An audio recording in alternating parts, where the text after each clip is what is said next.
Hello everyone, and welcome back to our channel. Have you ever heard a song that feels like a memory you never had? A melody that seems to understand a piece of your heart you didn't even know was there? It's a strange and beautiful magic, the kind that can make a voice from half a century ago feel as close as a whispered secret. In the grand, glittering cathedral of country music, there are names that ring out like chapel bells. Cash, Williams, Klein, Jones. Their stories are carved into the very pillars of Nashville, tales of triumph and tragedy, of roaring crowds and quiet heartaches. We know their faces, their voices, their legends. Beside them, another voice as smooth as polished pine and as honest as the dirt on a farmer's hands. He was Hank Locklin. If you know the name, you probably know the songs. Please help me, I'm falling. Send me the pillow that you dream on.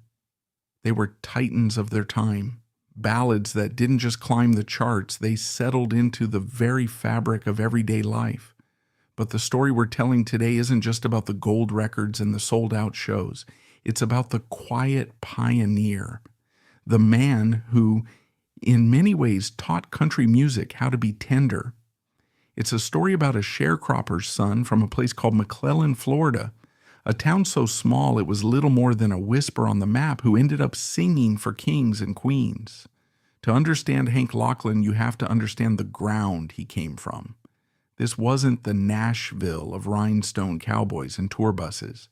This was the Florida Panhandle in the 20s and 30s, a place where the soil was sandy, the air was thick with the scent of pine and humidity, and the Great Depression wasn't just a headline, it was the rhythm of daily life.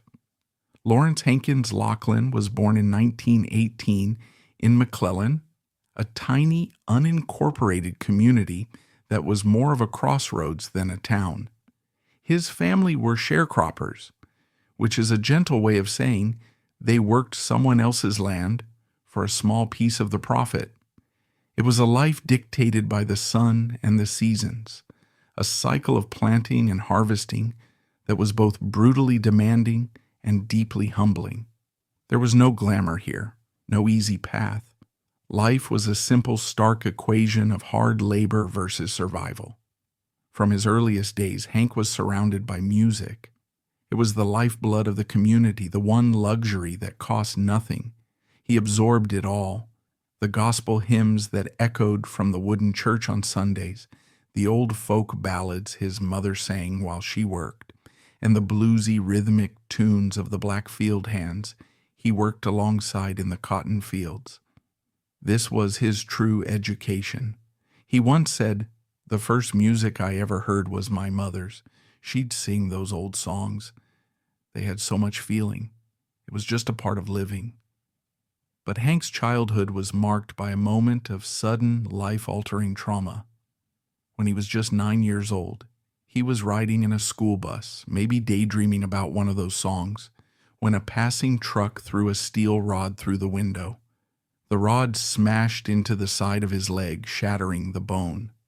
In the rural Florida of the 1920s, an injury like that could be a death sentence. Doctors were scarce, and the risk of infection was immense. For months, young Hank was bedridden.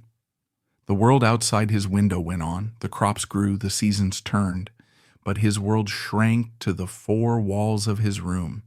The loneliness and the pain were immense for a young, active boy. But it was in that stillness, in that forced isolation, that something new took root. To pass the endless hours, his father brought him a guitar.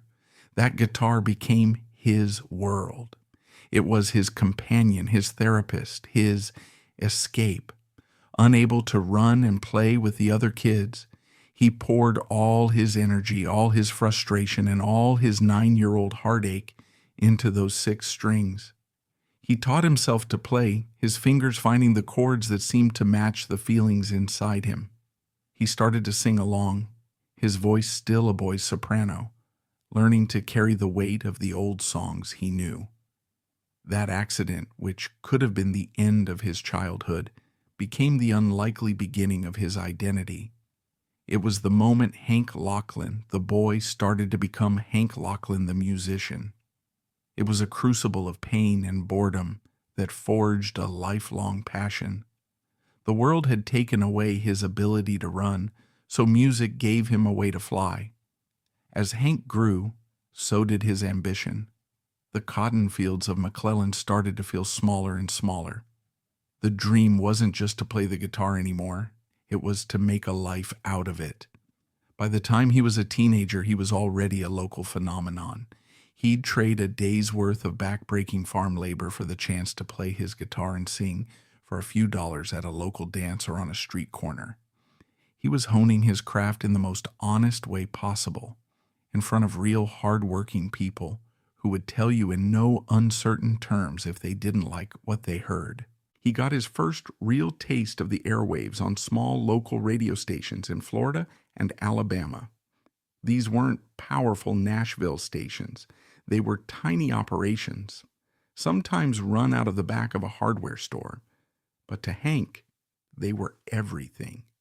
It was a chance to send his voice out into the ether, to reach people beyond the next town over.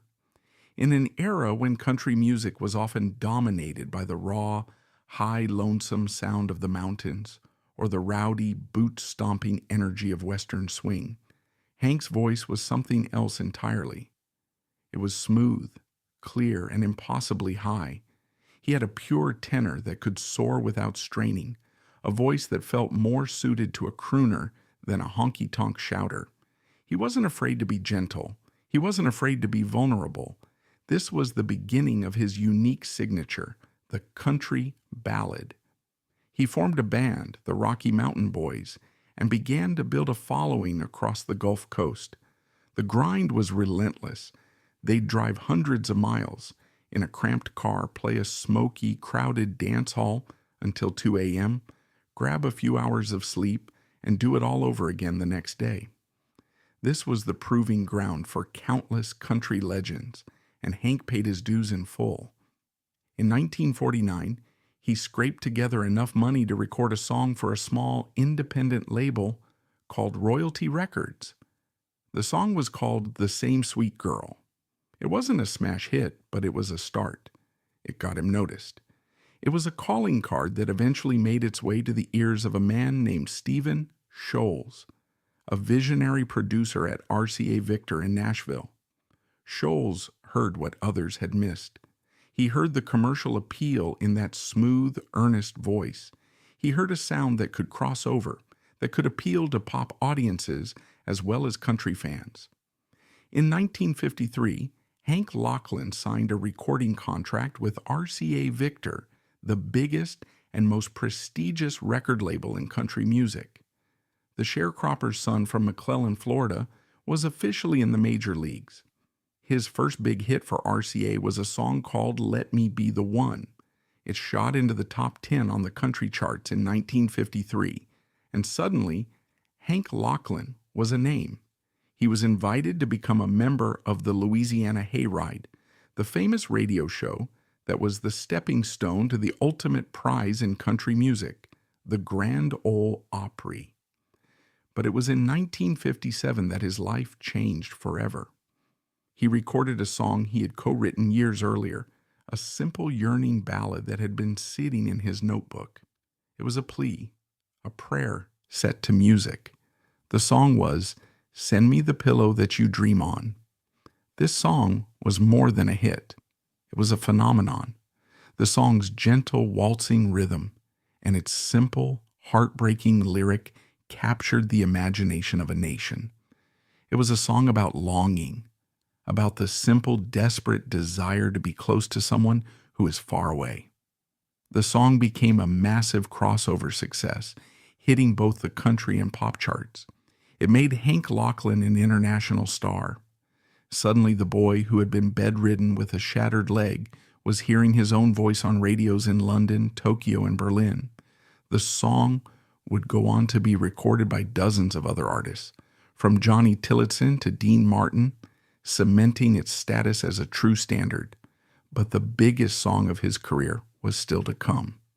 In 1960, at the peak of his powers, Hank walked into RCA's legendary Studio B in Nashville. The producer, Chet Atkins, another giant of country music, had a song for him. It was written by Don Robertson and Hal Blair, and it was a masterpiece of vulnerability. It was called Please Help Me, I'm Falling. The song was revolutionary for its time. It featured a slip note piano style played by the legendary Floyd Kramer, a sound that would become iconic in Nashville. But the star of the show was Hank's voice. He delivered the lyric with a kind of desperate sincerity that was utterly captivating. Please help me, I'm falling in love with you, he sang. And the world believed him. The song was a monster. It spent an astonishing 14 weeks at #1 on the country charts, and, like Pillow, crossed over to become a massive pop hit. For 9 months in 1960, it was almost impossible to turn on a radio without hearing that song. It earned him gold records, industry awards, and a permanent place in the country music pantheon. In 1960, Hank Locklin joined the Grand Ole Opry, the highest honor in country music. He had reached the summit. The sharecropper's son was now royalty. He became known as one of country music's greatest ambassadors. His clean-cut image and smooth, non-threatening sound made him incredibly popular overseas, especially in Ireland and the UK. He was one of the first American country artists to tour extensively in Europe, selling out huge venues and hosting his own television specials. He was, for a time, arguably the most popular country singer in the world. He recorded albums in German and Japanese. He was a global superstar, a pioneer who took the sound of Nashville to places it had never been before. But as the old saying goes, the only thing that's certain is change. The 1960s gave way to the 1970s. The smooth, polished Nashville sound that Hank had helped to pioneer began to fall out of fashion. A new generation of artists was emerging. The outlaw movement, led by figures like Willie Nelson and Waylon Jennings, brought a grittier, more rebellious sound to the forefront. The lush strings and gentle pianos of the Nashville sound were being replaced by Telecaster guitars and a defiant attitude. Hank Locklin never changed. He was who he was. He continued to record and perform the beautiful, heartfelt ballads that had made him famous. He was a constant presence at the Grand Ole Opry, a beloved elder statesman. But the massive, chart-topping hits stopped coming. The world's attention began to wander. This is a story that plays out again and again in the world of popular music. Tastes change, trends move on. The artist who was once the voice of the moment becomes a voice from another time. For Hank, this transition seemed to be a gentle one. He had his ranch in Alabama, his family, and his lifetime membership at the Opry. He had already achieved more than he had ever dreamed of in those long-ago days in the cotton fields. But beneath the surface, there was a quiet, rarely discussed struggle. Hank was a man of immense pride. He had been at the very top of his profession. He had toured the world, sold millions of records, and influenced a generation of singers. To see his star fade, even gradually, was not easy. In interviews from this period, you can sense a hint of it. He would talk about the new country music with a kind of polite bewilderment. He once remarked, "I don't understand a lot of what they call country music today. It's so loud. The lyrics, I don't know, it seems like they've forgotten about the heart." It wasn't bitter exactly. It was more like a kind of sorrow, a feeling of being left behind by the very world he had helped to build. There's a particularly revealing story from the mid-1980s. A young journalist went to interview him at his ranch. He found Hank to be a gracious, warm host. They talked for hours about the glory days, the hit songs, the tours of Ireland. But as the interview wound down, the journalist asked him what he listened to these days. Hank grew quiet for a moment. Then he walked over to an old record player in the corner of the room. he put on one of his own records from 1960. As the sound of his own voice, young and full of promise, filled the room, he just stood there listening. The journalist wrote that in that moment, Hank Locklin seemed profoundly alone, a man communing with a ghost, the ghost of his former self. This was the private side of his long, slow fade from the spotlight. The public saw the smiling legend at the Opry, but the man himself was grappling with a question that haunts so many who achieve great fame. What happens when you're no longer famous? Who are you when the applause stops? The final chapter of Hank Locklin's life is where our story finds its most poignant and unsettling truth. It's a chapter that isn't often told. It's a story of quiet, creeping isolation. After his wife Anita passed away, Hank's world shrank even further. He continued to live on his sprawling ranch in Bruton, Alabama, a place he called the Singing L.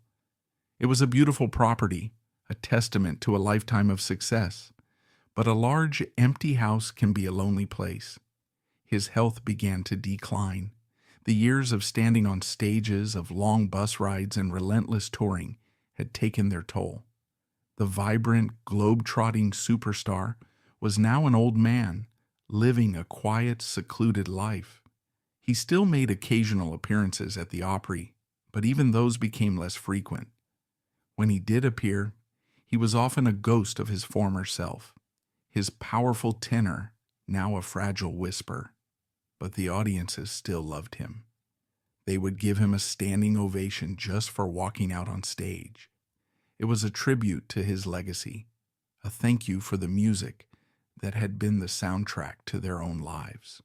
But back home in Bruton, the reality was different. The phone didn't ring as often as it used to. The music industry, always chasing the next new thing, had largely moved on. He was a legend, yes, but he was a legend from a bygone era. There's a profound and heartbreaking quote from his son, Hank Adam Locklin, that reveals the depth of this feeling.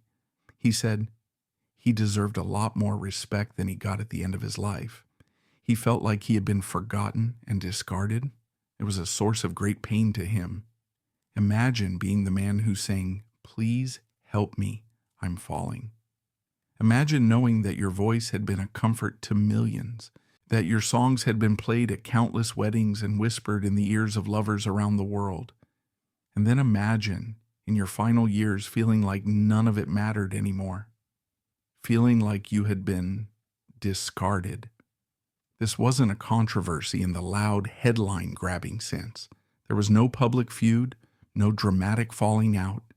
It was something far more insidious and far more common. It was the slow, quiet erosion of relevance. It was the cultural amnesia that can afflict even the most foundational artists. The debate, if there is one, is about responsibility. Does the music industry have a duty to its elders, to the pioneers who paved the way? Or is it simply a business, a relentless machine that by its very nature must always look forward, never back? There's no easy answer. But for Hank Locklin, the man, the emotional reality was devastating.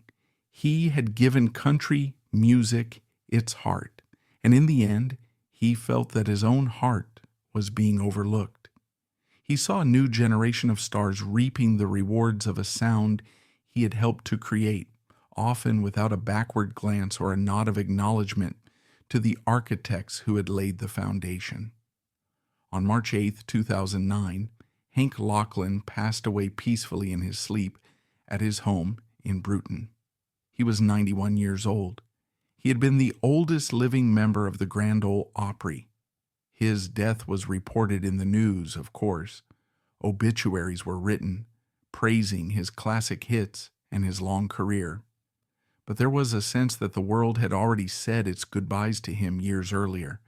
His death felt less like a sudden shock and more like the final fading note of a song that had ended long ago. The forgotten death of Hank Locklin wasn't about the manner of his passing. It was about the silence that had preceded it. Hank Locklin's story forces us to ask uncomfortable questions about how we treat our artists as they age. It shines a light on the loneliness that can accompany the twilight of a creative life. His pain in his final years wasn't about a lack of money or comfort. It was about a lack of acknowledgement, a feeling that his life's work, the thing he had poured his entire soul into, had been relegated to the dusty back shelves of history while he was still alive to see it. The ultimate lesson from Hank Locklin's life and his quiet, forgotten death is one of empathy. It's a call to remember that behind every legendary song, there is a human being with hopes, fears, and a deep-seated need to feel that their contribution mattered. He may have felt forgotten at the end, but his music built a home in the hearts of millions. And in that home, a light will always be on for the sharecropper's son from McClellan, Florida. The man who taught country music how to fall in love. That's a wrap for today's video. If you enjoyed it, smash that like button, drop us a comment below, and don't forget to subscribe so you'll never miss our new content. Thanks for watching.